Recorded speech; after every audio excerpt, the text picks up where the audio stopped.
Сәлем достар, осыдан 2 апта бұрын 2 аптада өскен акциялардың құнын салған болатын. Одан бері 2 апта өтті, яғни 4 аптадағы 1 айда өскен акцияның құнын айтқым келіп отыр, және де бірнеше қосымша ақпараттар мен комментарий жазылған бірнеше сұрақтарға жауап бергім келіп отыр.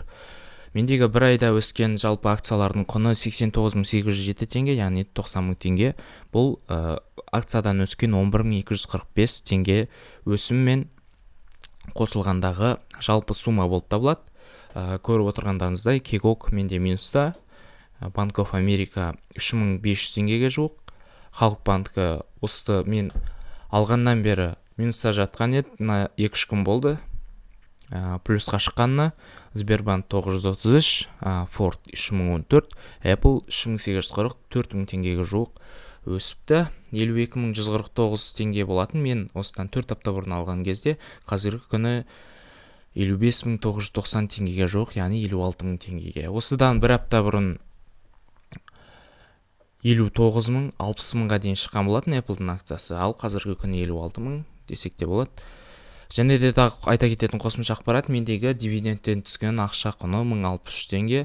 Осыдан менің алдыңғы видеоларымдағы дивиденд туралы видеоны көрген болсаңыздар, ол кезде 683 теңге болатын. Ол кезде неліктен 683? Өйткені менде жалпы дивидендтер түсіп қойған, тек маған қазақстандық компания, яғни Халық банкі мен Кегок компаниясының теңге түрінде берілген дивиденді түскен, ал Сбербанк пен Банк оф Америкадан берілген дивиденд маған шотымда тұрды, тек Қазақстанның валютасына, яғни теңгеге айырбастау керек болды. Содан кейін барып менің шотыма келіп түсті.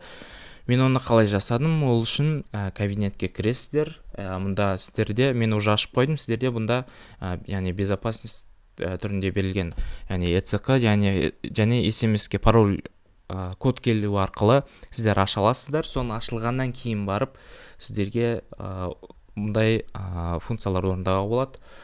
Оны валютаны қалай айырбастаймыз? Ол бірінші договор арқылы сіздер договорға отырасыздар. Ол түк қиындығы жоқ. Осы 2 кнопканы басасыз, подтвердить етесіз. Мен оны 5 күн бұрын жасадым. Осыны істегеннен кейін барып сізге түскен дивидендтің құнын, яғни мысалы доллармен берілсе, доллар деп басасыздар.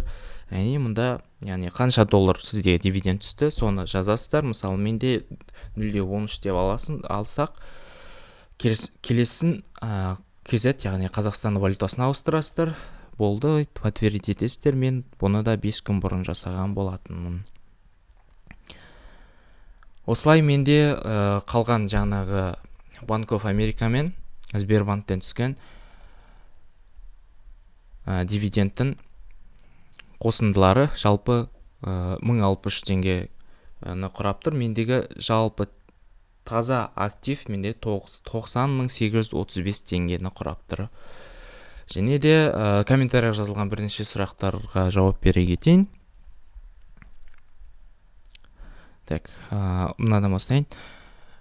Түсіндіріп жібересіз бе? Мысалға, Халық банк акциясы 124 теңге болса, акция 110 теңгеден сатылып жатырса, соны сатып прибыль келеді ме әлде ол дейді. Сіз 124 теңге кезінде сатып алсаңыз, 110 теңге кезінде сатып алсаңыз, әрине ол шығынға ұшырайсыз. 124 теңге кезінде сатып алып, яғни 129, қазіргі құны 128 теңге кезінде сататын болсаңыз ғана сізде, яғни түсінікті ғой.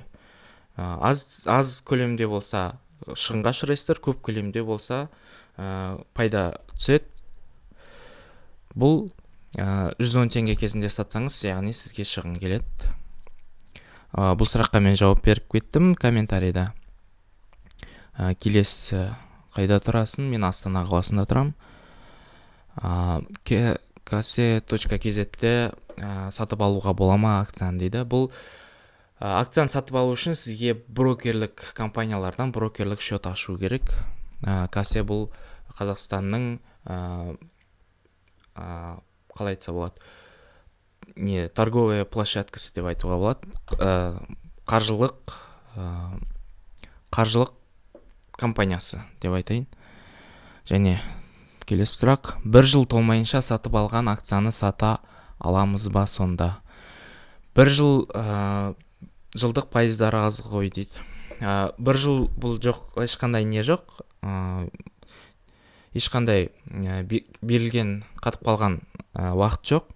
Бір жыл толмайынша ол сіздерде ол акция емес, ол сіздерде фонд деп аталады.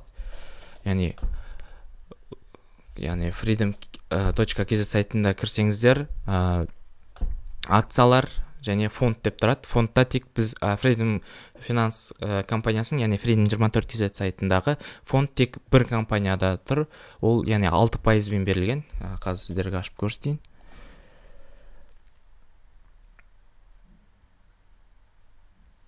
Мында көрініп тұрғандарыңыздай, акциялар бұл қазақстандық, америкалық және Россияның акциялары берілген бізде. Бұл акцияларды кез келген уақытта сата аласыздар, бірақ тағы бір айта кететіні, мысалы сіз пайда көріп тұрсыз мысалы бір акциядан, оны 3 ай ішінде сатып жіберсеңіз, сізге пайдасы, яғни комиссия көп ұстақ болады.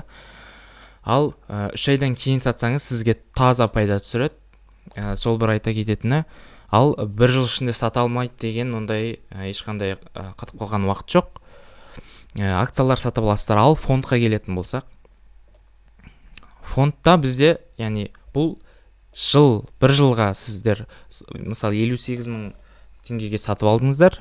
Бұл 1 жылға толығымен беріледі. Бұны 1 жыл ішінде сатпау керек. Яғни 6% өшеді 1 жылдың ішінде.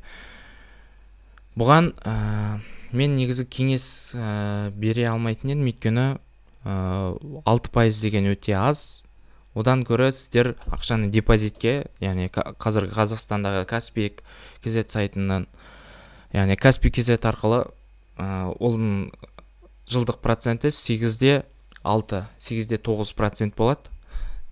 Бұл фондқа салғаннан сіздерге депозитке салған тиімді болады. Тағы общая сумма қалайша 31.000 теңге, Apple-ға салған 50.000-ды неге көрсетпей жатыр.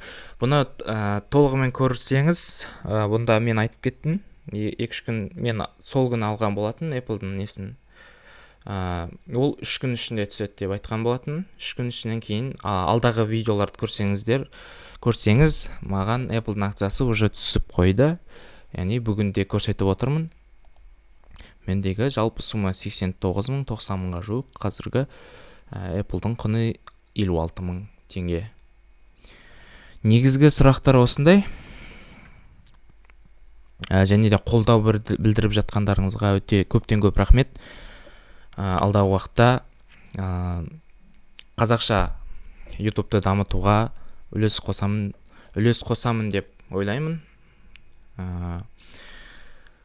Және де лайк басып, комментарий жазып, достарыңызға жіберіп, пайдалы ақпаратпен бөлісіп, подписка жасап, қолдау білдірсеңіздер, маған көптен көп көмектеріңіз болады. Және де осы Қазақстандағы қазақтардың айтайын, осындай пайдалы ақпараттарды алуына үлестеріңізді тигізесіздер деп айталамын. Өйткені өздеріңіз білетіндей, бұндай ақпараттар орыс тілінде және ағылшын тілінде өте көп. Ал қазақ тілінде шығаратындар өте аз. Тек қазақ тілінде шығатын, тек комедия, сол сияқты. Тек адамды уақытша алдайтын, сондай тек сондай ғана қазақ тілінде дамып жатыр қазіргі кезде. Ал пайдалы ақпараттар өте аз. Сондықтан қолдау білдірулеріңізді сұраймын. Тек осы өзімізді дамыту үшін, қазақ елін дамыту үшін үлес қосайық. Рахмет. Бүгінше осы. Алдағы уақытта акциялардың өзгерісімен және де бірнеше ай сайын немесе бірнеше апта сайын осындай өзгерістер шығарып тұрам. Және де осы шетелдік танымал бай адамдардың, яғни кітаптарын, шетелдік әйгілі кітаптарды осындай қазақша түрде аударып сіздерге жеткізетін боламын. Сондықтан алдағы уақытта күтіңіздер. Осымен бүгінше осы, рахмет.